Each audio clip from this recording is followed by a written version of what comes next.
دوستای عزیز و مهربونم، سحر هستم، راوی کانال داستان‌های عاشقانه با سحر. ممنونم که با سابسکرایب کردن کانال عضو ثابتی از خانواده گرم و دوست داشتنیمون میشید. جمع صمیمی از دوستانی مهربون و خوشقلب که در هیچ کانال دیگه‌ای نمیتونید پیدا کنید. درست آقا الماس پدری کرده بود در حقم، اما مشخص بود فیروزه میخواست منو به دردسر بزرگتری بندازه و منم با کم عقلی حرفشو قبول کرده بودم. جلوی در عمارت که رسیدیم نگاهم به حیدر افتاد که کنار جعفر ایستاده بود. یعنی برگشته بود. حتما با حرفایی که در مورد من و سلیم به خان زده بود تونسته بود برگرده و خان از گناهش گذشته بود. چادرم رو کمی جلو کشیدم، جوری که فقط چشمم از چادر بیرون بود و پشت سر آقا الماس از گاری پیاده شدم و به سمت عمارت رفتم. حیدر با دیدن آقا الماس مشغول خوشوبش کردن شد و تعارف کرد تا داخل بشیم. به خیال اینکه من همراه آقا الماسم حتی نگاهی هم به من ننداخت و من با خیال راحت وارد عمارت شدم. آقا الماس نگاهی به اطراف انداخت و گفت برو پیش مادر شوهره تا من برم با تیمور خان حرف بزنم. چشمی گفتم و جلوی چشم متعجب چند خدمه‌ای که تو حیاط بودن با عجله به سمت اتاق بلقیس خانم رفتم. جلوی در که رسیدم صدای گریه شهریار به گوشم رسید. دیگه طاقت نداشتم و بدون معطلی و در زدن وارد اتاق شدم و درو بستم. با دیدن صورت کبود شده از گریه شهریار چادرم و زمین گذاشتم و بی توجه به بهت و تعجب بلقیس خانم و سمیه که رنگ به صورتش نمونده بود زانو زدم و شهریار رو محکم بغل کردم و زدم زیر گریه. بچم تو بغلم به آنی آروم گرفت و مشغول بازی کردم و گلای لباسم شد. جوری بغض کرده بود و به هم چسبیده بود که دلم نمی اومد از خودم جداش کنم. با صدای گرفته‌ای سلام کردم و سراغ خسرو رو گرفتم. بلقیس خانم با اخمایی در هم گفت اگه بچه‌هات واسط مهم بودن فرار نمی‌کردی. حالا بعد این همه وقت اومدی اینجا چیکار؟ فکر کردی تیمور از جونت میگذره؟ با بهت نگاهی به سمیه انداختم و گفتم مگه تو نگفتی بلقیس خانم از فرار من خبر داره؟ مگه نگفتی خودش ازتون خواسته بهم کمک کنید جونمو بردارم و فرار کنم؟ سمیه به لکنت افتاده بود و با دستپاچگی گفت من خانم جان، من که با خود بلقیس خانم حرف نزده بودم. فیروزه خانم به همینو گفتم بلقیس خانم خودشون در جریانن. از منم خواستم واسهتون بقچه جمع کنم. بلقیس خانم با شنیدن این حرفا با خشم عصاشو برداشت و ضربه محکمی به کتف سمیه کوبید و گفت به وقتش به حسابت میرسم زنی که یالا برو گم شو ریختتو نبینم. سمیه با گریه از اتاق بیرون رفت و درو پشت سرش بست. با این حرف سمیه دیگه مطمئن شده بودم که فیروزه به منو از اینجا فراری داده تا منو بیشتر از قبل از چشم خان بندازه و خودش صاحب بچه هم بشه. شهریار رو که خوابش برده بود کنار خودم خوابوندم و با غصه خیره شدم به صورت معصومش. بلقیس خانم که از رفتن سمیه مطمئن شده بود با دلخوری گفت یادت یه بار بهت گفتم هر بار که چیزی رو از من مخفی کنی اول از همه خودت ضرر میکنی؟ تو کی میخوای عاقل بشی نفیسه؟ من چقدر جلوی پسرم رو سیاه بشم بابت حمایت کردن از تو؟ میدونی با فرارت چه حرفایی پشت سر درست شده؟ منبع حرفا هم مشخصه، همون کسی که فراری داده. چرا فکر کردی فیروزه‌ای که راضی به مرگت بوده حالا جونتو نجات میده؟ اصلا چرا فکر کردی پسر من اونقدر بیرحمه که به خاطر سقوار زمین مادر بچه‌هاشو از بین ببره؟ تا حالا دیدی تیمور آزارش به مورچه برسه؟ دیدی کسی رو از بین ببره؟ چی با خودت فکر کردی که فرار کردی از اینجا و اسمتو انداختی سر زبونا؟ تیمور شاید فلک کنه، شاید کتک بزنه، اما دیگه دستش به از بین رفتن کسی نمیره. اصلا میدونی پشت سر چیا گفتن با سلیم بی پدر فرار کردی. گفتن وقتی سلیم اینجا بوده به بهونه گرما به رفتن میرفتی خونش. یه بار یکی تو رو اون اطراف دیده و همون باعث شده همه باور کنن که به خان نارو زدی. با شنیدن حرفاش چشمام سیاهی میرفت. آخه من چقدر احمق بودم. چطور تونسته بودم این بلا رو سر زندگیم بیارم؟ چطور به هیچ جاش فکر نکرده بودم؟ چقدر بچگانه تصمیم گرفته بودم. به خیال خودم عاقل شده بودم تو این چند سال و کلی تجربه داشتم. اما الان میفهمیدم سر سوزن عقل تو کلم نبود. شرمنده بودم و هیچ حرفی برای گفتن نداشتم. حق با بلقیس خانم بود. دوباره با حماقتم تو دام فیروزه افتاده بودم. چطور یه لحظه، فقط یه لحظه با خودم فکر نکردم که دشمن قسم خورده من هرگز نمیتونه دوست من باشه. بلقیس خانم که سکوتم و دید با حرص ادامه داد خسته شدم نفیسه. خسته شدم بس که پشت تو گرفتم و باز شرمندم کردی. این بار دیگه نمیدونم جواب پسرمو چی بدم. بعضی وقتا با خودم میگم شاید اشتباه کردم که واسش از قوم و خویش خودم سن گرفتم. میذاشتم یه غریبه رو بگیره، شاید راحت تر بودم. نمیدونم. اش نشست روی گونم و گفتم به من رحم نمی کنید، به بچه هام رحم کنید. نذارید بی مادر بشن. به خدا عین چی پشیمونم. من بنچاق زمینا رو به سلیم ندادم. بلقیس خانم نگاه تندی به هم انداخت و گفت دروغ نگو نفیسه. تو چشمام نگاه میکنی و به هم دروغ میگی؟ فکر کردی این موها رو تو آسیاب سفید کردم که نفهمم کی داره راست میگه و کی دروغ؟ لااقل به منی که چشم پوشیدم رو تمام خطاها دروغ نگو. دروغ نگو که بدجور از چشمم میافتی. اینو که گفت ساکت شدم و دیگه حرفی نزدم. دلم لک زده بود واسه دیدن خسرو، اما روی اینو نداشتم که سراغی ازش بگیرم. تو فکر فرو رفته بودم و لعنت به خودم میفرستادم که در اتاق باز شد و خسرو سرکی به داخل کشید. با دیدنش اونقدر هیجان زده شده بودم که بی توجه به شهریاری که خوابش برده بود بلند شدم و اسمشو صدا زدم و اش نشست روی گونم. بچه‌م مدام اسممو صدا میزد. محکم بغلش کردم. بوی تنش انگار بوی بهشت بود. خسرو دست دور صورتم حلقه کرد و با بغض گفت کجا رفته بودی ننه؟ آقام گفت ما رو ول کردی رفتی. محکم بوسیدمش و در حالی که میبویدمش با بغض گفتم من هیچ وقت شما رو ول نمی کنم عمرو جونم. ببین الان برگشتم و دیگه تنهاتون نمیذارم. خسرو تو بغلم نشسته بود و خودشو به هم چسبونده بود. هرچی هم بلقیس خانم بهش میگفت یه لحظه بیا تو بغلم ببوسمت، گوشش بدهکار نبود. چنانی خودشو به من چسبونده بود و حاضر نبود ازم فاصله بگیره که مشخص بود ترس به جون بچم افتاده. من با نادونی و بیعقلیم و اعتماد کردم به دشمنم چه بلایی سر بچه‌هام آورده بودم. چی کار با آینده بچه‌هامو خودم کرده بودم. بلقیس خانم اشاره‌ای به خسرو کرد و گفت ببین چی کار کردی با بچه‌هات. این چند روز این بچه لب به غذا نزده. فقط و فقط بهانه تو رو میگرفته. با بغض بوسه‌ای به سر خسرو زدم و گفتم میگی چی کار کنم؟ الان با آقا الماس اومدم. رفته با تیمور خان حرف بزنه بلکه از گناهم بگذره. بلقیس خانم با تعجب گفت با الماس اومدی؟ پدر فیروزه؟ سری به نشونه تایید تکون دادم. بلقیس خانم با این دستش پشت اون دستش کوبید و گفت خدا خودش رحم کنه. معلوم نیست باز چه نقشه‌ای برات کشیدن. امیدوارم فقط دستش با اون دختر وزش تو یه کاسه نباشه. هرچند مرد بدی نیست، اما هرگز نمیاد به نفع هووی دخترش کاری انجام بده. اینو که گفت یهو دلهره‌ای به جونم افتاد. واقعا اگر آقا الماس دستش با فیروزه تو یه کاسه بود چه خاکی باید به سرم میریختم. چه بلایی سر خودم و بچه‌هام میومد. یک ساعتی تو اتاق بلقیس خانم نشستم و سرمو گرم بچه‌ها کردم. هرچند دلم عین سیر و سرکه میجوشید و فکر کردم به اینکه چه بلایی سر خودم و زندگیم آوردم، مدام حالمو بد میکرد. اما سعی میکردم با حرف زدن با بچه‌ها کمی ذهنمو مشغول کنم که یهو با صدای ضربه‌ای که به در خورد سرمو بالا گرفتم. عطیه با لبخندی از سر هیجان وارد اتاق شد و با شوق سلام میکرد. زیر لب جوابش رو دادم و دوباره سرمو گرم بچه‌ها کردم. دیگه فهمیده بودم تو اون عمارت هزار نیرنگ به هیچ کس نمیتونم اعتماد کنم. عطیه کمی دست کرد و گفت خانم جان، خان باهاتون کار داره. با تعجب نگاش کردم و گفتم با من؟ سری تکون داد. بله، گفتن تنها برید. با ترس نگاهی به بلقیس خانم انداختم و گفتم با هم میاید مادر جون؟ بلقیس خانم با اخمایی در هم گفت مگه نشنیدی چی گفت؟ تیمور میخواد تو رو ببینه. اگه قرار بود منو ببینه صدا میکرد. نترس، بچه من تا به این سن رسیده جون و زندگی کسی رو ازش نگرفته که بخوای ازش بترسی. آب دهنمو به سختی قورت دادم و از جا بلند شدم. خسرو دامنمو گرفت و زد زیر گریه. نرو ننه، تو رو خدا نرو. کلافه خواستم از خودم جداش کنم که گریه شدت گرفت.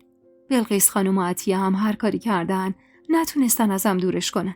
اونقدر گریه کرد که شهریار رو هم بیدار کرد و اونم به گریه انداخت و در نهایت مجبور شدم خسرو رو با خودم ببرم. از ته دل بابت این وابستگی خسرو اما خوشحال بودم. شاید به خاطر اون خان از خطام چشم پوشی میکرد. نمیدونم. هر چی که بود تا چند لحظه بعد مشخص میشد. با نگرانی تقی به در اتاق خان زدم و همراه خسرو وارد اتاق شدم. خان پشت میزش نشسته بود و ترکیه معروفش روی میز بود. با دیدن اون لرزی به جونم افتاد. کاشون موقع به بلقیس خانم گفته بودم درسته که کسی رو از بین نبرده، اما کتک زدن و تا پای مرگ بردن و خوب بلد بود. با صدای ضعیفی سلام کردم. سرشو بالا گرفت. چشمش که به خسرو افتاد اخمی کرد و گفت مگه به عطیه نگفته بودم بگه تنها بیای؟ خسرو دامنمو چسبید و پشتم پناه گرفت و لب ورچید. کلافه گفتم حریفش نشدیم. اونقدر گریه کرد که ترسیدیم حالش بد بشه. نه من، نه بلقیس خانم، نه عطیه نتونستیم رازیش کنیم بمونه اونجا. اینا رو گفتم و خم شدم و خسرو رو بغل گرفتم و سرمو پایین انداختم. خیلی بچه بازی در آورده بودم.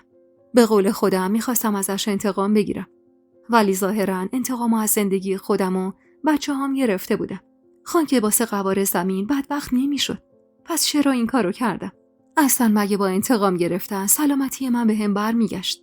تو افکار خودم غوطه ور بودم که خان به سمتم اومد. دست دراز کرد تا خسرو رو بغل بگیره که خسرو پشت کرد بهش و دوباره زد زیر گریه. نمیام.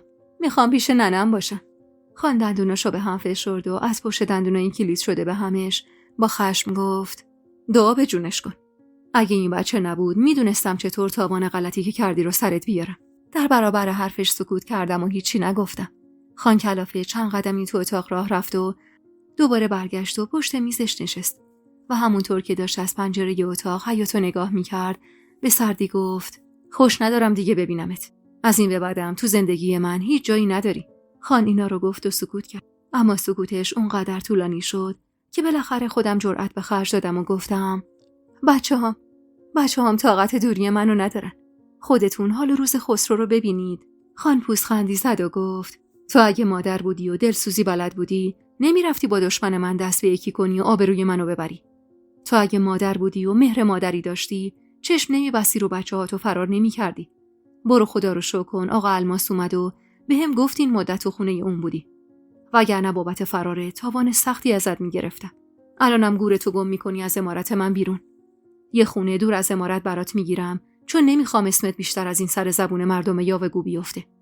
ماهیانه هم خرجی میفرستم برات. ماهی یه بارم میتونی بچه‌هاتو ببینی. این کارو هم به خاطر تو نمیکنم. این کارو میکنم تا حرف و حدیثای پشت سرم بخوابه. تو خطای بزرگی کردی. خطایی که هر کسی جای من بود به این راحتی ازش نمیگذشت. اما پای بچه‌هام وسطه. بچه‌هایی که جونم به جونشون بنده. نمیخوام بیشتر از این اذیت بشن. اما دیگه چشم دیدن تو رو ندارم. نمیتونم حتی واسه یه لحظه تحملت کنم. لباس کردم تا حرفی بزنم که خان نگاه تندی به هم انداخت و گفت هیچی نگو. خفه خون بگیر و هیچی نگو که این زندگی رو خودت با دستای خودت خراب کردی. دیگه طاقت نداشتم سکوت کنم. آب که از سرم گذشته بود. پس باید اون چه که رو دلم سنگینی میکرد و بهش میگفتم. واسه همین پوزخندی زدم و در حالی که اشکام بی اختیار سرازیر شده بود گفتم شما درست میگید خان.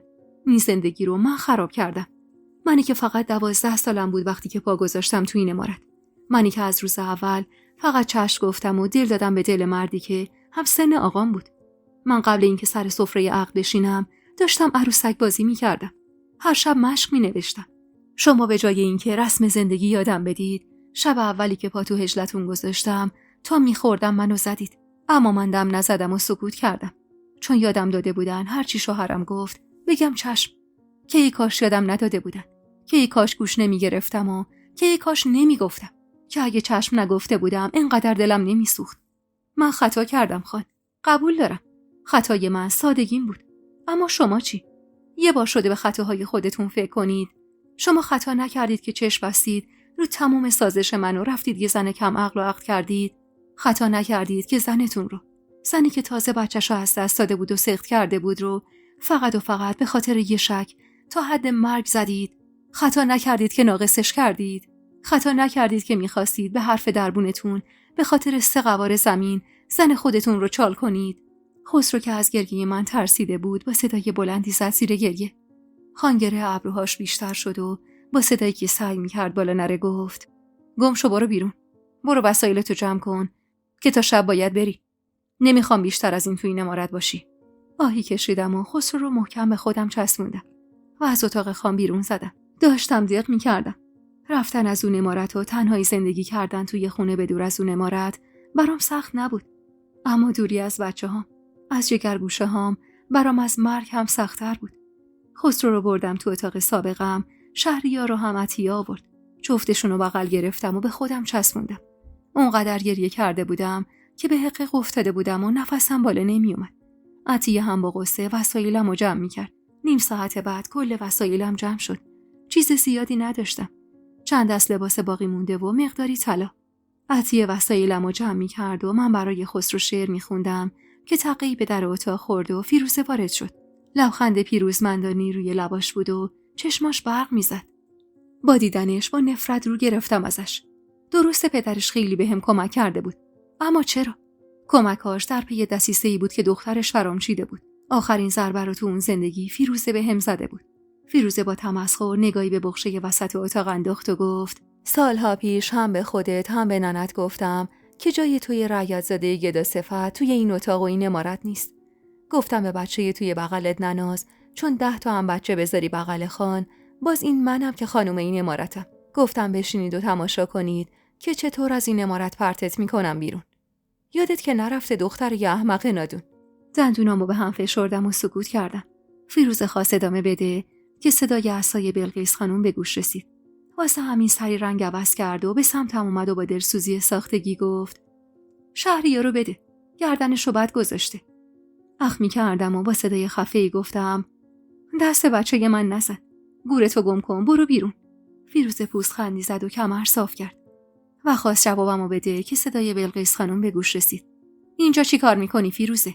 اومدم کمک نفیس مادر جون. شنیدم تیمور خان ازش خواسته از اینجا بره. گفتم شاید برای جمع کردن وسایلش کمک بخواد. لازم نکرده. مگه کلفت نوکرای این عمارت مردن که تو اومدی کمک؟ یالا برگرد برو تو اتاقت. دور و اطراف این دخترم دیگه نبینمت. فیروزه اخم کرد و بی حرف بیرون رفت. با رفتنش بلقیس خانم نزدیک شد و کنارم نشست. شهریار رو بغل گرفت و گفت: تا الان داشتم با تیمور حرف می‌زدم. خیلی تلاش کردم تصمیمش رو عوض کنم، اما بد جور لج کرده. برو خدا رو شکر کن که سقفی برای بالا سرت داری. بچه‌ها رو هم میتونی هر از گاهی ببینی. من قول میدم هر وقت تیمور نبود پسرا رو بفرستم پیشت. اصلا قصه دوری بچه‌ها تو نخور. من خودم مادرم. میدونم دوری از بچه چقدر برای یه مادر سخته. مخصوصا که پسرا خیلی بهت وابستن. نگران نباش. نمیذارم سخت بگذره بهت. تیمور که همیشه عمارت نیست. گاهی صبح زود میره، شب دیر وقت میاد. با حرفای بلقیس خانم کمی از بار غصه قلبم کم شد. خیالم راحت بود که پسرا حامی قوی عین بلقیس خانم دارن. از اون طرفم وابستگی خسرو به من اونقدر زیاد بود که میدونستم نمیتونن زیاد ازم دور نگهش دارن. قبل از تاریکی هوا وسایلمو باره‌گاری کردن. بلقیس خانم خودش شخصا به امور رسیدگی میکرد. عطیه و کبرا خانم رو هم میخواست با هم بفرسته تا شب اولو تنها نباشم. جوری که از عطیه شنیده بودم قرار بود به یکی از خونه‌های خان برم که سالها قبل خواهرش توش زندگی میکرده. عطیه میگفت خونه جمع و جور و مرتبیه. همسایه‌های خوبی هم داره. وسیله و ظرف و ظروف هم توش هست و لازم نیست چیزی با خودم ببرم. گاری جلوتر از ما به حرکت در اومد و من و عطیه هم پشت سر گاری به سمت خونه رفتیم. صدای گریه خسرو اما تو گوشم بود و اشکم لحظه‌ای بند نمی اومد. بچم نمیخواست ازم جدا بشه. اما چون تیمور خان عمارت بود، بلقیس خانم نتونست بچه‌ها رو با هم بفرسته. ولی بهم قول داد تو اولین فرصت بچه‌ها رو بیاره ببینم.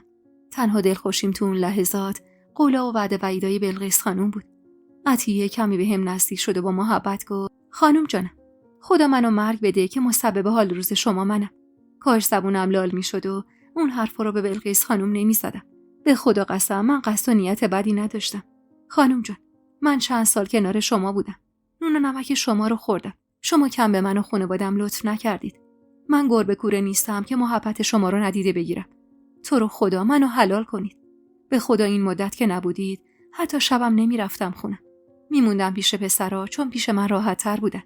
آهی کشیدم و اشکامو پس زدم و گفتم: اینم تقدیر من بوده. گلیم بخت من بخت برگشته رو سیاه بافتن. اونقدر سیاه که با آب زمزمم سفید نمیشه. تو رو جون بچه‌هام قسم میدم عطیه. مدیون منی اگه حواست به بچه‌هام نباشه.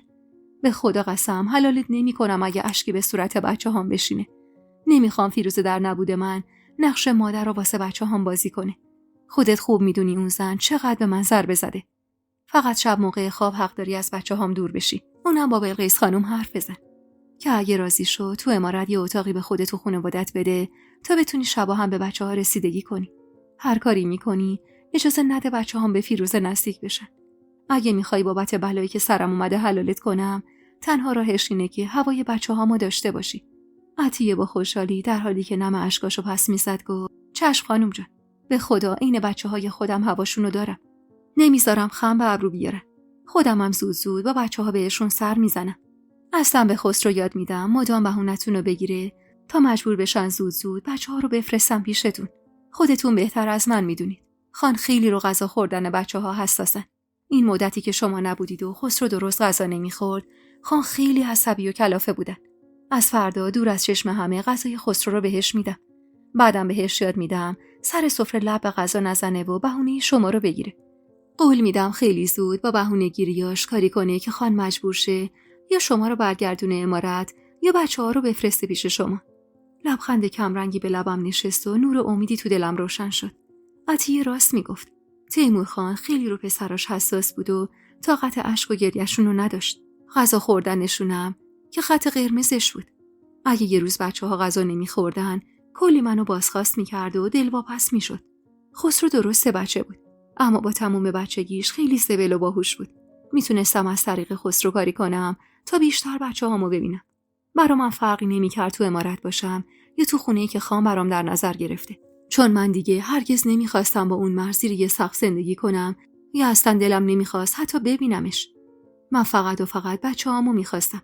همین که بیشه بچه‌هام باشم برام کافی بود. حالا دیگه تو امارت یا توی کلبه خرابه بود برام فرقی نداشت.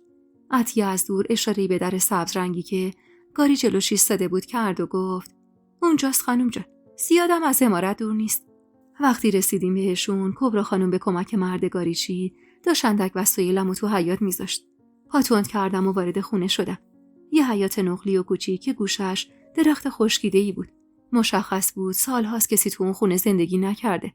حیاط به شدت کثیف بود و باغچه خشک خوش شده بود. 3 اتاق دور تا دور حیاط بود و از چند پله که پایین میرفتی به مطبخ میرسیدی. مستراح هم انتهای حیاط بود و درش شفت و بسته درستی هم نداشت. آقا قاسم نگاهی به خونه انداخت و گفت این خونه خیلی کم و کسری داره. میتونید امشب اینجا بمونید؟ کبرا خانم پارچه تمیزی کف حیاط انداخت و وسایل منو روش گذاشت و گفت نگران نباش آقا قاسم. الان دست به کار میشیم یکی از اتاقا رو تمیز میکنیم واسه خوابیدن. فردا هم خبر میدم چند تا از خدمه بیان کمک تا اینجا رو حسابی تمیز کنیم و برق بندازیم. در مستراح هم مشکل داره باید تعمیر بشه. نفتم لازم داریم. فعلا بریم اتاقو تمیز کنیم تا ببینیم چیا لازم داریم فردا از امارت بیاریم. آقا قاسم که انگار خیالش دیگه راحت شده بود خداحافظی کرد و رفت. هوا رفته داشت تاریک میشد و چون وسیله برای روشنایی نداشتیم سری دستی به سر و روی یکی از اتاقا که از باقی اتاقا کوچیک‌تر بود کشیدیم و برای خوابیدن آمادش کردیم. کبرا خانم رفت و 2 دست رخت خواب آورد. رخت خوابا اما به شدت بوی نامی دادن و مشخص بود سالهاست که کسی ازشون استفاده نکرده. عطیه با غصه گفت نمیشه که روی اینا خوابید ننه. کاش امشب نفیس خانمو ببریم خونه شما یا اصلا خونه ما. هان اینجا اصلا مناسب موندن نیست. حداقل یه روز زمان لازمه تا تمیز و آماده سکونت بشه. چند دست رخت خوابم باید از امارت بیاریم. اینا دیگه گمون نکنم درست بشن. قبل از اینکه اما کبرا خانم چیزی بگه گفتم من جایی نمیامتی. یه شب که 1000 شب نمیشه. نترس. من به خوابیدن تو همچین شرایطی عادت دارم. مگه یادت رفته؟ من یه دختر رعیتم. مزاحم شما نمیشم. شما هم پاشید برید خونتون صبح بیاید کمک. کبرا خانم که انگار اکراه داشت از اونجا موندن از خود خواسته سری قبول کرد و گفت یعنی شب تنهایی نمیترسه خانم جان؟ عطیه با اعتراض گفت نه نمیشه که تنهاش بذاری. نشیدی بلقیس خانم چقدر تاکید کرد؟ کبرا خانم شونه‌ای بالا انداخت و گفت آخه خودشون میخوان تنها باشن. بعدم من صبح قبل از نماز باید بیدار شم خمیر نون رو درست کنم. 1000 جور کار دارم. اینجا بخوابم باید 1 ساعت قبل از نماز بیدار شم. با اطمینان گفتم جفتتون برید و نگران من نباشید. به هر حال من باید به تنهایی خوب بگیرم. اول و آخرش باید تو این خونه تنها باشم دیگه. عطیه بازم اصرار کرد. اما وقتی مخالفت منو دید همراه کبرا خانم از خونه بیرون رفتن. با رفتنشون انگار اما غم عالم به دلم نشست. تنهایی تو اون خونه تاریک و نمور واقعا وحشتناک بود. تا خود صبح خواب چشمم نیومد. فکر و خیال داشت دیوونم میکرد و تنها بودن تو خونه‌ای که میدونستم سالها خالی از سکنه بوده هم ترس عجیبی به جونم انداخته بود. انگار 100 سال گذشت تا بالاخره صبح شد. تازه چشمم گرم خواب شده بود که با صدای ضربه‌ای که به در خورد از جا بلند شدم. تشکم رو جمع کردم و به سرعت به سمت در حیاط رفتم. در رو که باز کردم چشمم به عطیه افتاد. همراه 3 زن از خدمه عمارت اومده بودن تا خونه رو تمیز کنن. عطیه رو برگردوندم عمارت تا حواسش به بچه‌ها باشه و خودم هم یکم بهشون کمک کردم تا جای وسایل رو بدونن. و بعد از شدت خستگی و بیخوابی رفتم تو حیاط نشستم.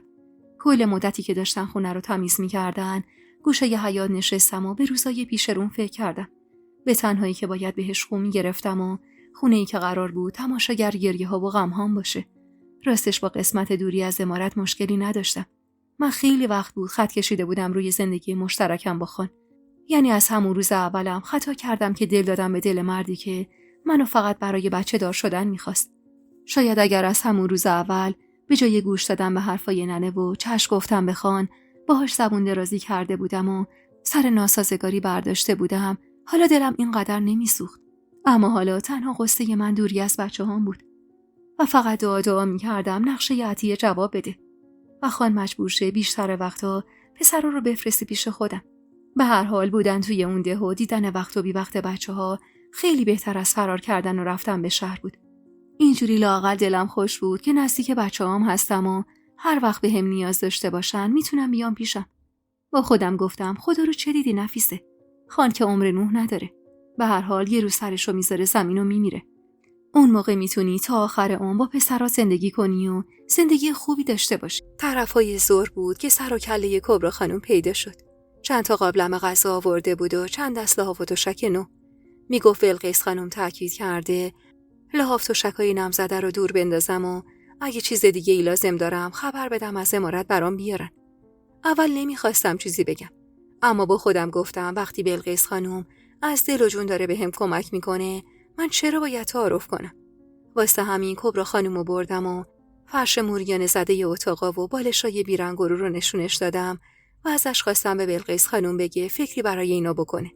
بعدم کنار بقیه نشستم و چند لقمه غذا خوردم و به بهونه خوابیدم به اتاقی که شب قبل توش خوابیده بودم رفتم. قبل غروب بودم اما که با شنیدن صدای بچگونه‌ای چشم باز کردم. اول فکر کردم اشتباه شنیدم، اما کمی که هوشیار شدم فهمیدم صدای خسرو میاد. نفهمیدم چطور از جا پریدم و به سمت حیاط دویدم. با دیدن خسرو که آب نباتی دستش بود و داشت تو حیاط سرک میکشید انگار دنیا رو به هم دادن. با شوق بغلش کردم و دستمو دراز کردم تا شهریار رو از عطیه بگیرم. باورم نمیشد انقدر زود بچه‌هامو ببینم. داشتم بچه‌ها رو میبوسیدم که در کمال تعجب دیدم بلقیس خانومم کمی عقب‌تر ایستاده و با چشمای خیس از اشک نگامون میکنه. با قدردانی نگاش کردم و ازش تشکر کردم. بلقیس خانوم نزدیک شد و دستی به سر خسرو کشید و گفت خیلی بهونتو گرفت ننه. اونقدر گریه کرد که همه رو آسی کرد. محکم خسرو رو بوسیدم و با شوق گفتم الهی قربونت برم. دلت برام تنگ شده بود. خسرو لبخند دندون نمایی زد و خودشو به هم چسبون. نگاهی به حیاط انداختم. 3 تخت فرش، چند تا بالش که لای چادر شب پیچیده شده بودن و یه سری خورده ریز دیگه وسط حیاط بود. حیاط هم تمیز و مرتب شده بود و علفای هرز باغچه رو کنده بودن و کل حیاط و آب پاشیده بودن. بلقیس خانم که به سمت اتاق رفت عطیه جلو اومد و شهریار رو از بغلم گرفت و چشمکی به خسرو زد و گفت من و خسرو جان امروز با هم یه بازی کردیم. خسرو جانم برنده شد. جایزشم شد دیدن مادرش. با تعجب نگاهی به عطیه انداختم که خندید و گفت ماشاءالله هزار ماشاءالله بچه یه باهوشی خانم جان. عصری اومد کنارم گفت دلم واسه ننم تنگ شده. گفتم باید اونقدر بهونه گیری کنی تا آقات از دستت خسته بشه و تو رو بفرسته پیش ننت. خسرو هم ماشاءالله اصلا کم نذاشت. آهی از ته دل کشیدم و گفتم نمیخوام بچم اذیت بشه یا بخواد به خاطر دیدن من بی خود و بی جهت گریه کنه عطیه. خسرو اما با شوق و ذوق گفت من اذیت نشدم ننه. فقط داد زدم و الکی گریه کردم. از لحن حرف زدنش خندم گرفته بود. عطیه رفت و به کمک بقیه تو اتاقی که برای خودم انتخاب کرده بودم فرش انداختن و تشک‌ها رو بردن اتاق دیگه و تا شب خونه شد عین دسته گل. منم سرم گرم بچه‌ها بود و مشغول حرف زدن با بلقیس خانوم بودم. بلقیس خانومی که دوباره داشت واسم مادری میکرد. گرم صحبت بودیم که گفت ننت امروز اومده بود عمارت. نمیدونم از کجا، اما خبر به گوشش رسیده بود که دخترش برگشته. اومده بود دیدنت. بهش گفتم چی شده و خان چه تصمیمی گرفته. اول که نشست و دل سیری گریه کرد. بعدم پیله کرد آدرس خونتو بهش بدم، اما من آدرسو بهش ندادم. به همه اهل عمارتم گفتم کسی بهش نشونی نده. میدونم اگه نشونی ازت داشته باشن راحتت نمیذارن. مخصوصا برادرات که قصد جونتو کردن. چندین و چند ساله که خان هرچی خواستن در اختیارشون گذاشته. واسه همینم حالا سختشون نون بازوی خودشونو بخورن. حواستو خوب جمع کن نفیسه. هرگز، تأکید میکنم، هرگز سمت خانوادت نرو. خودت خوب میدونی اونا هیچ وقت خیر و صلاح تو رو نخواستن. من تا جایی که از دستم برمیاد سعی میکنم اونا رو ازت دور نگه دارم. اما حالا که حمایت خانو نداری ممکنه برات دردسر درست کنن. خودم مرتب مایحتاج زندگی تو مواد غذایی رو میسپرم تا خدمه برات بیارن تا کمتر از خونه مجبور بشی بری بیرون. خرجیت رو هم که تیمور گفته خودش میده. پس حواست باشه زیاد از این خونه بیرون نری. چشم میگفتم. چون اصلا جایی واسه رفتن نداشتم. میخواستم برم بیرون چیکار کنم که بیشتر از اون انگشت نمای مردم ده بشم. باید یه مدت کمتر بیرون آفتابی میشدم تا حرف و حدیثا کم کم میخوابید و مردم فراموش میکردن. هرچند که با این کار خان که برای من خونه ای از خونه های خودش داده بود و توی همون آبادی اجازه داده بود زندگی کنم، یه جورایی خط بطلان کشیده بود به اون همه حرف و حدیثی که پشت سرم بود. دستی به موهای خسرو که روی پام خوابش برده بود کشیدم و گفتم میشه پسرا امشب پیشم بمونن؟ چی بگم ننه؟ تیمور رو که میشناسی. نمیخوام بهونه دستش بدم. ولی باشه. امشبو بذار اینجا بمونن. فردا عطیه رو میفرستم پیشون. با ذوق از بلقیس خانم تشکر کردم. واقعا مادری کرده بود در حقم و شک نداشتم این کارا رو حتی مادر خودم هم انجام نمیداد. بودن پسرا تو خونه و شنیدن صدای بازی و خنده هاشون انگار روح تازه‌ای به در و دیوارای خونه داده بود. خسرو با اون اسباب بازی چوبی که حیدر براش درست کرده بود بازی میکرد و شهریار توپ قرمز رنگشو که تیمور یه بار از شهر براش آورده بود قل میداد و دنبالش میدوید و من حس میکردم تو اون لحظه خوشبخت‌ترین آدم روی زمینم و آرزو میکردم این خوشبختی ابدی باشه. اما نبود. فردای اون روز عطیه پسر رو برد و هرچند برخلاف حرف خان هفته 2 الی 3 بار پسر رو می اومدن پیشم و حتی خیلی وقتا شب رو پیشم میموندن، اما بازم دلم حضور همیشگیشون رو میخواست. جوری که واسه دیدنشون مدام دلهره نداشته باشم. روزها از پی هم همونطور میگذشت و من کم کم به زندگی تو تنهایی و خلوت خو گرفته بودم. پسرا 2-3 روز در میون برای دیدنم می اومدن و هفته یه شب رو هم پیشم میخوابیدن. البته که همه اینا رو مدیون بلقیس خانم بودم. یادم شبایی که پسرا پیشم بودن تا خود صبح چش روی هم نمیذاشتم و خیره نگاهشون میکردم و دلم نمیخواست حتی لحظه ای رو از دست بدم. البته شبایی که بچه‌ها پیشم بودن خان یه نفر رو اجیر میکرد که تا خود صبح دم در خونه نگهبانی بده تا یه وقت خدایی نکرده مشکلی پیش نیاد و اگرم مورد خاصی بود کسی باشه که به فریادمون برسه. روزایی هم که بچه‌ها تو عمارت بودن عطیه حسابی حواسش به اونا بود. برام گفته بود که بلقیس خانم سمیه رو از عمارت بیرون کرده و قبل از بیرون کردنش وسط حیاط فلکش کرده و به خدمتش رسیده تا درس عبرتی باشه واسه بقیه که هیچ وقت دروغ نگن و واسه کسی دسیسه نچینن. هرچند به نظر من مقصر اصلی ماجرا کسی دیگه ای بود، اما تنبیه شدن سمیه دلمو خنک کرده بود. زنی که به من خدمت میکرد اما با فیروزه دست به یکی کرده بود. یادمه حدوداً 2 ماهی از اومدنم به اون خونه گذشته بود و شب گذشته پسرا پیشم بودن و صبح علل طلوعم طبق معمول همیشه عطیه اومده بود دنبالشون و برده بودشون. من هم که شب درست نخوابیده بودم گیج خواب بودم و ترجیح دادم چند ساعتی که به ظهر مونده رو بخوابم. تو اون مدت هیچ خبری از خانواده‌ام نداشتم. ننه یا نشونی ازم نداشت یا دست کشیده بود از دختر طرد شده‌ش و سرش گرم زندگیش بود. خونه‌ای که توش زندگی می‌کردمم ته یه کوچه خلوت بود و کمتر کسی می‌دونست زن سابق خان تو اون خونه زندگی می‌کنه. 1-2 بار همسایه‌ها به قصد رفت و آمد به خونم اومده بودن. اما بلقیس خانم سفارش کرده بود زیاد باهاشون گرم نگیرم و هم نشین نشم. منم اونقدر سرد برخورد کرده بودم که همون 2 تا همسایه رو هم فراری داده بودم. چشمم تازه گرم خواب شده بود که صدای کوبیده شدن مشتای محکمی به در باعث شد خواب از چشمم بپره. هراسون بلند شدم و سری 4 قدم و سرم کردم. ترس برم داشته بود که شاید بلایی سر پسر اومده. نفهمیدم چطور خودمو به در حیاط رسوندم. در رو که باز کردم، اما با دیدن چهره پر از خشم ننه کمی خیالم راحت شد که بلایی سر بچه‌هام نیومده. نفس راحتی کشیدم و با صدای لرزون گفتم: سکتم دادی ننه، این چه طرز در زدنه؟ ننه با موج ضربه محکمی به تخت سینم کوبید و هلم داد عقب. تعادلمو از دست دادم و چند قدمی به عقب برداشتم و به سختی با کمک دیوار مانع افتادنم شدم. ننه با حرص وارد خونه شد. پشت سرش علی برادرم هم وارد شد و درو بستن. به سختی لب باز کردم و گفتم: چی کار میکنید ننه؟ اومدید واسه دعوا؟ علی بی معطلی به هم نزدیک شد. یقه لباسمو گرفت و محکم کوبیدم به دیوار و با صدای خشنش گفت: دعوا؟ اومدم به سزای کارت برسونم زنی که یه هر جایی. حرفش واسم خیلی سنگین بود. واسه همین تمام جرأتمو خرج کردم و یقه لباسمو با خشم از چنگش کشیدم بیرون. من دیگه اون نفیسه 12 ساله بی زبون و بدبختی نبودم که هر چیزی میگفتم چشم. قدمی به عقب برداشتم و با تهدید گفتم: انگشتت من بخوره میرم بلایی سرت بیارن که مرغای آسمون به حالت گریه کنن. بفهم داری با کی حرف میزنی. من شاید دیگه زن خان نباشم، اما مادر پسرای خان هستم. مادر خانزاده ها.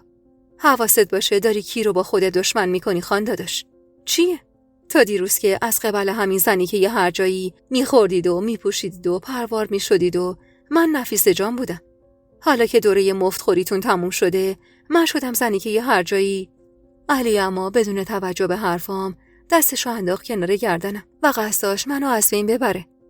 ننه هم خونسرد داشت تو اتاق سرک میکشید. از هیچ کس اما اندازه ننه حرصم نگرفته بود. انگار نه انگار من بچهش بودم و داشتم زیر دست پسرش دست و پا میزدم. علی حرصی بود. از بچگی همیشه از بقیه جوشی‌تر و عصبی‌تر بود. وقتی دیدم ننه عین خیالش نیست، تمام قدرتمو جمع کردم و با زانو محکم کوبیدم وسط پاش. علی از درد آخی گفت و دلا شد. با حرص ازش فاصله گرفتم و چوب بزرگی که برای محافظت از خودم پشت در میذاشتم رو برداشتم و رو به ننه که داشت نفرینم میکرد و سعی میکرد علی رو سر پا کنه گفتم: جفتتون گم شید برید از خونه من بیرون. به جون پسرام قسم بخواید اذیتم کنید زندتون نمیذارم. ننه فوشی نثارم کرد و علی رو مجبور کرد بشینه. علی که از زور درد نفسش بالا نمی اومد و صورتش کبود شده بود، بریده گفت: زنی که یه هر جایی، دمار از روزگاره در میارم.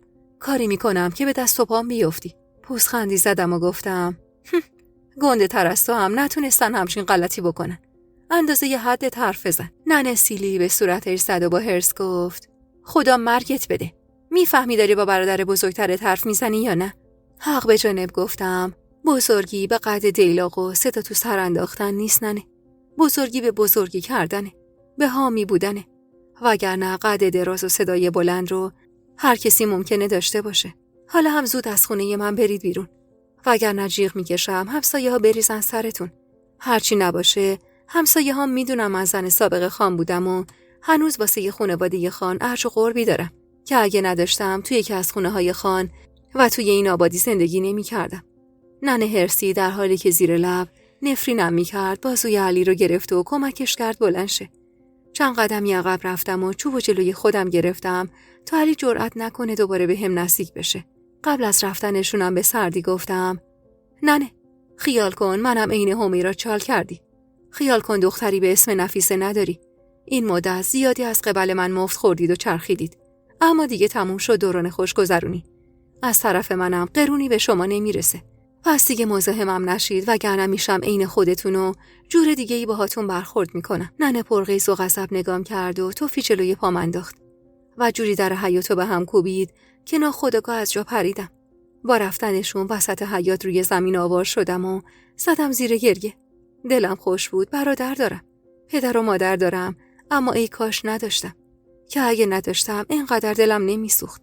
اون روز وقتی یکی از خدمه اومده بود تا برام چند تا خورده ریزی که لازم داشتم و بیاره، برای بلقیس خانم خبر فرستادم و ماجرای اومدن ننه رو براش گفتم و ازش خواستم حساب کار رو بده دست ننه تا دیگه مزاحمم نشه. نه خودش نه پسرای قلدر مفتخورش. بلقیس خانومم نمیدونم چطوری اما با ننه حرف زده بود و بعد از اون ماجرا تا مدت زیادی ننه رو ندیدم. روزها و ماهها و سالها از پی هم میگذشت. بدری بعد از ستاره چند بار دیگه آبستن شده بود. اما هر بار بچه‌هاش مرده به دنیا می اومدن. بلقیس خانم مدام قصه‌شو می‌خورد. اما عطیه میگفت بدری عین خیالش نیست. هر بار که بچهش مرده به دنیا میاد با سرخوشی میگه بچه‌م میره پیش اونا. برای هر بچه‌ای هم که از دست میداد اسمی میذاشت و تو خیالاتش باهاشون حرف میزد. بی خبر نبودم از حال اوضاع عمارت. 4 سال تمام از روزی که پامو از اون عمارت بیرون گذاشته بودم میگذشت و حالا یه زن 23 ساله بودم. قد کشیده بودم و چهرم جا افتاده تر شده بود. به قول عطیه اگه زن سابق خان نبودم با برارویی که داشتم قطعا خواستگاری زیادی برام پیدا میشد. اما هر بار که عطیه این حرفو میزد رو ترش میکردم و میگفتم همون یه باری که شوهر کردم واسه 7 پشتم بسه. از زندگیم راضی بودم. مواقعی که تنها بودم سرمو با گلدوزی گرم میکردم. از اون طرفم سرم گرم پسرام بود که با بزرگتر شدنشون بیشتر از قبل هم سر میزدن و فقط شبا برای خواب برمیگشتن عمارت. تیمور خانم انگار با این شرایط کنار اومده بود و دیگه سختگیریای اولیه رو نداشت. خسرو مدرسه میرفت و شهریارم روز به روز بزرگتر میشد. پسرا قد کشیده بودن و اونقدر به هم وابسته بودن که من کیف میکردم. خسرو نمیذاش اخمی به صورتم بشینه و شهریار تلاش میکرد با خوندن شعرهایی که بلقیس خانم بهش یاد داده بود لبخند به لبم بیاره. خلاصه که بچه‌هام عاقل‌تر از بچه‌های هم سن و سالشون بودن. انگار دیدن حال روز من باعث شده بود از سنشون بیشتر بفهمن و هوامو داشته باشن. تو اون مدتم با 2 از همسایه‌ها رابطه خوبی برقرار کرده بودم. چون اهل کنجکاوی کردن تو زندگیم نبودن و حرفامون بیشتر در مورد اتفاقات روزمره بود. سوسن خانم و طاهره خانم سرشون به زندگی خودشون بود. سوسن 3 دختر داشت و طاهره 2 دختر و 3 پسر. بعد از اون با هم میشستیم و گلدوزی میکردیم و گاهی که طاهره سر کیف بود با صدای جادوییش برامون ترانه‌ای میخوند و سوسن با اون هیکل گرد و قلمبه‌اش غر میداد و لبخند به لبمون میآورد. از اونجایی که مردی تو خونه من نبود هر دوشون اونجا احساس امنیت و آرامش داشتن. البته که همه میدونستن من زن سابق خان هستم و ازش 2 پسر دارم. اینو هم خوب میدونستن که خان به خاطر خطای بزرگی که کرده بودم طلاقم داده بود. اما هیچ کدوم دقیق نمیدونستن چه خطایی باعث شده بود که خان چشم بنده رو مادر 2 پسرشو اونو اینطور طرد کنه. یه هفته از فوت قادرخان میگذشت. بالاخره بیماری از پادرش آورده بود و توی یکی از روزهای آبان ماه بعد از تحمل چند ماه درد و رنج از دنیا رفت و عمارت اربابی رو سیاه‌پوش کرد. بعد از فوتش تا مدت‌ها بلقیس خانم حسابی غمگین و دلمرده و عزادار بود. از اتاقش بیرون نمی اومد و عطیه میگفت به ندرت با کسی حرف میزنه و اینطور شده بود که امور عمارت به دست فیروزه افتاده بود. فیروزه‌ای که پدر خدمه رو در آورده بود و با دستور دادن و امر و نهی کردن و یه پی در پی همه رو کلافه کرده بود. یادم همون روزا بود که یه بار برخلاف میلم راهی عمارت شدم. باید برای دیدن بلقیس خانم و عرض تسلیت میرفتم. تسلیت به زنی که کم مادری نکرده بود در حقم و توی اون 4 سالم حداقل هفته یه بار به هم سر میزد و همون سر زدنای بلقیس خانم بود که باعث میشد حساب کار دست در و همسایه بیاد. تا همیشه احتراممو داشته باشن و جور دیگه‌ای با هم رفتار کنن. یادمه همون سالهای اول عطیه به هم گفت که بلقیس خانم رفته سر وقت ننه و برادرم و تهدیدشون کرده که اگه کوچکترین مزاحمتی برای من ایجاد کنن کاری میکنه که تیمور خان از ده پرتشون کنه بیرون و من به خاطر تموم لطفاش باید برای دیدنش میرفتم. جلوی در عمارت که رسیدم خاطرات 10 سال گذشته اومد توی ذهنم. روزی که عروس شدم و بدون مراسم خاصی پا به عمارت اربابی گذاشتم. روزی که پسرم نورالدین رو تو بغلم گذاشتن و روزی که سیاه پسرم رو به تن کردم و برای دلجویی رفتم پیش خان. آهی از ته دل کشیدم و نگاهی به اطراف انداختم. کسی جلوی در نبود و منم از فرصت استفاده کردم و وارد حیاط شدم.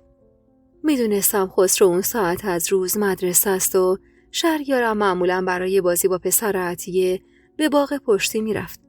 واسه همین بی توجه به نگاه خیره چند خدمه قدیمی که منو شناخته بودم به سمت اتاق بلقیس خانم رفتم. بین راه اما چشمم به دختر زیبایی افتاد و ناخودآگاه ایستادم و خیره شدم بهش. خودش بود. ستاره بود. دختر بدری. بعد از تولدش دیگه ندیده بودمش. انقدر قشنگ بود که بیشتر شبیه به فرشته ها بود. ستاره با دیدنم لبخندی به پهنای صورتش زد و سلام کرد. چشم هر کسی رو به خودش خیره می کرد. جواب سلامش رو دادم و به سختی رو گرفتم ازش. و به سمت اتاق بلقیس خانم رفتم. ضربه‌ای به در زدم و با شنیدن صدای گرفته بلقیس خانم وارد اتاق شدم. وسایل اتاقش عوض شده بود. فرش و پرده ها نو شده بود و اتاقم انگار تازگی‌ها رنگ شده بود. بلقیس خانم دراز کشیده بود روی تشکش و داشت ذکر میگفت. با دیدن من لبخند کمجونی زد و گفت توی نفیسه، خوش اومدی ننه. فکر نمی‌کردم بیای. با بغض جلو رفتم و محکم بغلش کردم و تسلیت گفتم ببخشید که نشد تو مراسم ما شرکت کنم. خدا رحمتشون کنه. نور به قبرشون بباره. به خدا که برام از پدرم عزیزتر بودن. بلقیس خانم آهی کشید و گفت خیلی زود تنهام گذاشت. دلم خوش بود تو روزای پیری یار و غمخوار هم دیگه میشیم. نمیدونستم آخر عمری بیوه میشم. سعی کردم بحث و عوض کنم تا بلقیس خانمم از فکر و خیال بیرون بیاد. واسه همین گفتم راستی تو حیا دختر بدری رو دیدم. ماشاءاللهش باشه. چقدر خوشگله. انشالله بختشم این صورتش قشنگ باشه. بدری کجاست؟ حال روزش چطوره؟ عطیه میگفت دوباره بچهش مرده به دنیا اومده. چی بگم ننه؟ این دخترم با بیعقلیش همه رو عذاب میده. سالی یه بار بچه مرده میذاره تو بغل پسرم. تیمور قدر تو رو ندونست. حالا هم گیر کرده بین این دو زن. به خدا قسم چند بار تا که زبونم اومده بهش بگم مسخره شیطون پیاده بشه بیا دست تو رو بگیره و برات گردونه سر زندگیت. اما نتونستم بگم. گفتم نفیسه که داره بی سر و صدا و بی درد سر زندگیشو میکنه. دوباره بیارم بندازمش تو جنگ این دو هوا و بدبختش کنم. نخواستم آخر عمری خودم و صاحب گناه کنم. وگرنه به خدا قسم مطمئنم پسرم پشیمونه از این متارکه کردن. همون سال اول پشیمون شد. منتها فکر میکرد تو برمیگردی این استریای قبل ازش طلب بخشش میکنی. ولی وقتی تو برنگشتی اونم افتاد سر لج و دیگه هیچ وقت حرفشو نزد. لبخند تلخی زدم و گفتم گذشته مادر جون. همگی به زندگی جدیدمون عادت کردیم. بهتره دیگه حرفی از اون روزا نزنیم. منم به زندگی تو اون خونه خو گرفتم و همین که میتونم پسرامو ببینم خدا رو 1000 بار شکر میکنم. زندگی که قرار نیست همیشه باب میل ما باشه. و اینطور شد که کمی دیگه نشستم و در مورد پسرا حرف زدیم و بعد به بهونه این که نمیخوام با تیمور خان چش تو چش بشم از بلقیس خانم خداحافظی کردم و از اتاقش بیرون زدم. وارد حیاط که شدم اما از دور چشمم به تیمور خان افتاد. چقدر شکسته شده بود. اخم عمیقی کرده بود و داشت با دو جوونی که روبروش بودم بحث میکرد. برای لحظه‌ای توجه هم جلب یکی از جوونا شد که داشت خیره به ستاره نگاه میکرد. به ظاهرش نمیومد اهل آبادی ما باشه. گمونم از عشایر بود. البته حدس میزدم. اما هرچی بود چهرش و طرز پوششش نشون میداد که ساکن این ده نیست. خان با دیدن من حرفش رو قطع کرد و چیزی به یکی از جوونا گفت و به سمت من اومد. من اما نگاهم پی اون جوونی بود که با نگاهش انگار داشت ستاره رو میخورد. طوری نگاش میکرد که حس بدی به هم دست میداد. ستاره هم وسط حیاط فارغ از هر چیزی داشت با دختر بچه‌ای که حدس میزدم دختری که از خدمه باشه بازی میکرد. با نزدیک شدن خان خودم رو جمع و جور کردم و چادرم رو روی سرم مرتب کردم و آهسته سلام دادم و گفتم تسلیت میگم. انشاءالله دیگه غم نبینید. با اجازهتون دارم میرم. و خواستم از کنارش رد بشم که گوشه چادرم رو گرفت و مجبورم کرد بایستم.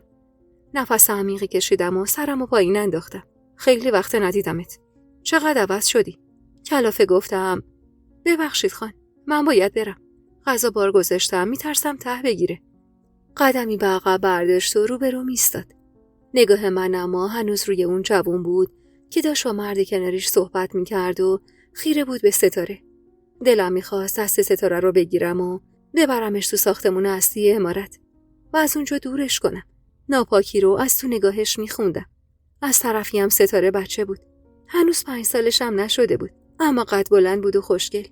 لپای سرخش و چشمای گیراش نگاه هر کسی رو به خودش خیره میکرد.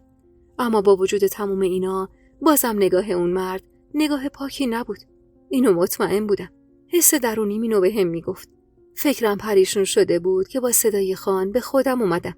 ننم بعد از فوت آقام خیلی به هم ریخته است. دختراش که سرشون گرم زندگیشونه. اما اون تو رو هم عین دختر خودش دوست داره. میتونی هر وقت خواستی بیای بهش سر بزنی تا از این حال و روز در بیاد. خیلی سرد گفتم. اما من از این عمارت خاطری خوشی ندارم. الانم به اجبار و برای تسلیت گفتم به زنی که مادری رو در حقم تموم کرده اومدم. لطفاً اجازه بدید برم. من و شما نسبتی با هم نداریم و صورت خوشی نداره اینجا وسط حیاط با این فاصله کم از هم بایستیم. خان پوزخندی زد و قدمی به عقب برداشت. ازت خوشم میاد. زبون باز کردی. همچین استخون ترکوندی و آب زیر پوستت افتاده. نه؟ انگار زندگی تنهایی تو اون خونه خیلی بهت ساخته. خوشگل شدی. تازه الان شکل یه زن واقعی شدی. از نگاه خیرش چندشم شد و بدم اومد. واسه همین اخمی کردم و 4 قدم و جلو کشیدم. و با اجازه‌ای گفتم و از کنارش رد شدم. لحظه آخرم و صداش به گوشم رسید و لرزه‌ای به جونم انداخت. کافیه فقط اراده کنم تا دوباره به دستت بیارم. پشیمون از اومدنم پا تند کردم و به سمت در رفتم. نگاه تندیم به اون جوون که هنوز داشت با هیزی به ستاره نگاه می‌کرد انداختم و از عمارت بیرون زدم. تا شبم و فکرم درگیر اون مرد و نگاهش بود. نمیدونم چرا احساس می‌کردم باید با کسی در مورد این ماجرا حرف بزنم. فردای اون روز طرفای ظهر بود که سر و کله عطیه پیدا شد. کشوندمش تو حیاط و دور از چشم شهریار ازش در مورد اون 2 جوون پرسیدم. اول نفهمید منظورم کی بوده. کلی توضیح دادم تا بالاخره فهمید کیو میگم و گفت آهان اونا رو میگی خانم جان. فهمیدم کیو میگی. یاسر و مرتضی برادرن. از عشایرن. نزدیک کوههای بالای ده چادر زدن. 3 سالی هست که این موقع از سال میان اینجا. ادعا دارن از اقوام مادری بدری هستن. هر بارم که میان امارت فقط و فقط واسه تلاکی کردن خانه. اینقدر اومدن و رفتن که خان دیگه زیاد بهشون سخت نمیگیره. موقع قشلاق که میشه میان اینجا و خان اگر کاری باشه بهشون میسپره و پولی بهشون میده. حالا چطور شد که توجه شما به این 2 نفر جلب شد؟ شونه‌ای بالا انداختم و گفتم نمیدونم عطیه. اما احساس میکردم جوونی که سنش کمتر بود خیلی بد به ستاره نگاه میکرد. عطیه با سادگی تموم گفت یعنی چی بد بهش نگاه میکرد خانم جان؟ چی بگم والا؟ حس بدی داشتم نسبت بهش. ستاره دختر خوشگلیه. بدری خیلی باید حواسش رو جمع دخترش کنه. عطیه پوزخندی زد و گفت بدری خانم جان، آخه خانم جون مگه اون عقل درست و درمونی داره که بخواد حواسش به دخترش باشه؟ به خدا گاهی میمونم که تیمور خان چطور با این زن سر روی بالش میذاره. حالا هم شما نگران نباشید. شاید به خاطر نسبت فامیلی که با بدری دارن توجهشون جلب اون دختر شده. سری تکون دادم و گفتم اما من اصلا اینطور فکری نمی کنم. حواست بهش باشه عطیه. خودت میگی بدری عقل درست و درمونی نداره. دخترش هم خوشگله و تو چشم. درسته بچه‌ست. اما بازم تو باید حواستو جمع این دختر کنی. حس بدی داشتم به نگاه اون مرد. تو رو خدا عین دختر خودت بهش نگاه کن و 4 چشمی حواست بهش باشه. اون روز عطیه خیالم راحت کرد که خودش حواسش به ستاره هست. خودم هم نمیدونستم که چرا انقدر روی این دختر حساس شده بودم. شاید به خاطر این بود که اگه بچه خودم زنده بود الان هم سن و سال ستاره بود. شایدم به خاطر این بود که همیشه دوست داشتم دختری داشته باشم و مهر ستاره بدجور به دلم افتاده بود. مدتی از فوت قادرخان گذشته بود و بلقیس خانم کم کم حال روزش بهتر شده بود. اما با سرتر شدن هوا کمتر به من سر میزد. عطیه میگفت مدام از دست و با درد شکایت میکنه و کل روزو تو اتاقش میمونه. سنش هم دیگه بالا رفته بود و به سختی با عصا میتونست راه بره. اما هنوز صلابت سابقه داشت و کسی جرئت نداشت روی حرفش حرف بزنه. یادم حواس تازه ماه بود و هوا بعد از بارون شدیدی که دیشب باریده بود به شدت سرد شده بود. مشغول ریختن نفت توی چراغ نفتی بودم که کسی به در کوبید. به خیال اینکه عطیه پسرا رو آورده با عجله به سمت در رفتم. اما با باز کردن در چشمم به تیمور خان افتاد که جلوی در وایساده بود. هول ورم داشت. کمی در رو هل دادم تا بسته تر بشه و با صدای لرزونی گفتم چیزی شده؟ کسی طوری شده؟ پسرا حالشون خوبه؟ خان بی توجه به نگرانی من فشاری به در آورد و وارد حیاط شد. سری در رو پشت سرش بستم و نگران دنبالش راه افتادم. به صورت خونسرد و لبخندش اصلا نمی اومد که اتفاقی برای کسی افتاده باشه. دور تا دور حیاط خوب نگاه کرد و گفت خوب این خونه و باغچه‌اش رسیدگی کردی. باید زودتر از اینا بهت سر می زدم. چیزی که کم و کس نداری. هان؟ گفتم نه، همه چیز هست. طوری شده خان. اتفاقی افتاده که اومدید اینجا. سرخوش در حالی که یه دستش تو جیبش بود و با اون یکی دستش لبه کتش رو گرفته بود به سمتم برگشت. نگاهی به شکم برآمدش انداختم و با خودم گفتم چطور چند سال با این مرد تونستم سر روی بالش بذارم. البته که بالاجبار بود و به خواست خودم نبود. با فاصله کمی رو به روم وایساد. واقعا از حضورش معذب بودم. اون لحظه برام از هر غریبه‌ای غریبه تر بود و انگار نه انگار که سالها با این مرد زندگی کرده بودم. قدمی به عقب برداشتم تا فاصله‌مو باهاش حفظ کنم. لبخندی زد و دست گذاشت زیر چونم و خیره شد به صورتم. انگار راستی دوری از امارت خوب بهت ساخته. دندونامو به هم فشردم و دستمو مشت کردم و سرمو پایین انداختم. انگار خوشش اومده بود از هرس خوردن من که با صدای بلندی شروع کرد به خندیدن و پشتشو به من کرد و بعد از سکوتی نسبتاً کوتاه گفت تصمیم جدیدی گرفتم که صلاح دونستم تو هم در جریان باشی. منتظر موندم تا حرفشو بزنه. سکوت طولانیش اما داشت کلافم میکرد. خم شد و برگی از سبزیای توی باغچه چید و گذاشت دهنش و گفت میخوام پسرا رو بفرستم شهر. مدرسه اینجا به درد بچه‌های من نمیخوره. ضربان قلبم بالا رفت و بی اختیار اشک نشست توی چشمم و گفتم چرا؟ مگه مدرسه اینجا چشه؟ این همه بچه دارن همینجا میرن مدرسه. اصلا خودتون این مدرسه رو زدید که بچه‌های این آبادی نخوان آواره شهر بشن. شهر برن پیش کی؟ نمیشه که. خان نیشخندی زد و با غرور گفت میرم پیش عموشون. سال تحصیلی جدید که شروع شد شهریارم مدرسه ای میشه. جفتشون رو با هم میفرستم.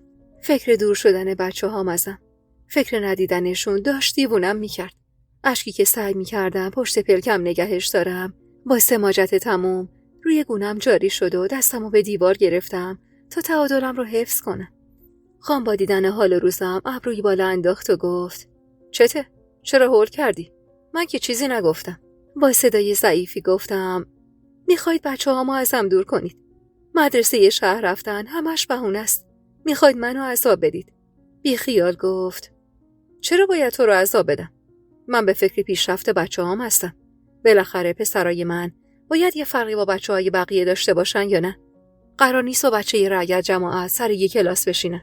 با التماس گفتم خسرو و شهریار هنوز سنی ندارن خان. به من وابستن. 2 بچه تو این سنو بفرستیم پیش عمو و زنمویی که کلاً تو عمرشون شاید 4-5 بار دیدنشون. خب بچه‌ها اذیت میشن. اصلا غریبی میکنن.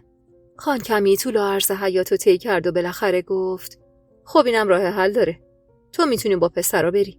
میتونی باهاشون بری شهر و منم یه خونه اونجا واسهتون میگیرم تا راحت باشید. باورم نمیشد چی شنیدم. اشکم به آنی بند اومد و با خوشحالی گفتم واقعاً من میتونم باهاشون برم؟ یعنی من و خسرو و شهریار هر 3 با هم بریم شهر؟ خان سری تکون داد و گفت آره میتونید برید.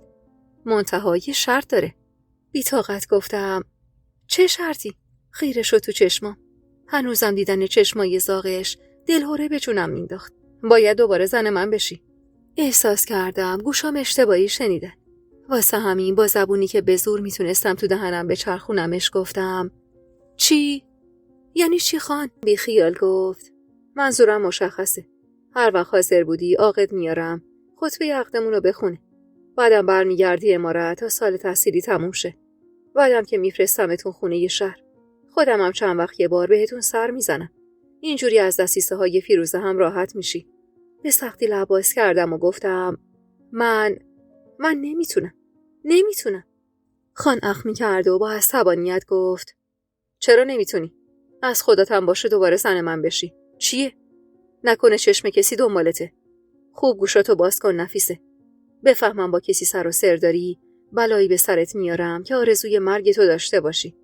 با حرص گفتم چشم هیچ کس به من نیست. خیالتون راحت باشه. من تا آخر عمرم دیگه هرگز ازدواج نمی کنم. نه با شما نه با هیچ مرد دیگه ای. خان عصبانی تر از قبل و حق به جانب گفت غلط میکنی. مگه دست خودته. اینجا فقط منم که تصمیم میگیرم. تو هم به عنوان رعیتم فقط باید بگی چشم. وگرنه تمام جرأتم رو جمع کردم و گفتم وگرنه چی خان؟ چی کارم میکنید؟ فکر کردید من همون دختر 12 ساله کم عقلم که از سر درس و مشقش بلندش کردید و نشوندینش سر سفره عقد؟ من چیزی برای از دست دادن ندارم خان. تنها دارایی‌های من تو این دنیا 2 پسرام هستن که مطمئنم اونا هم دوست ندارن مادرشون بازیچه دست پدرشون بشه. من عروسک خیمه شب بازی نیستم که به دست شما باشم که یه روز پرتم کنید از خونتون بیرون و یه روز دیگه از سر و شکلم خوشتون بیاد و بخوای دوباره به دستم بیارید.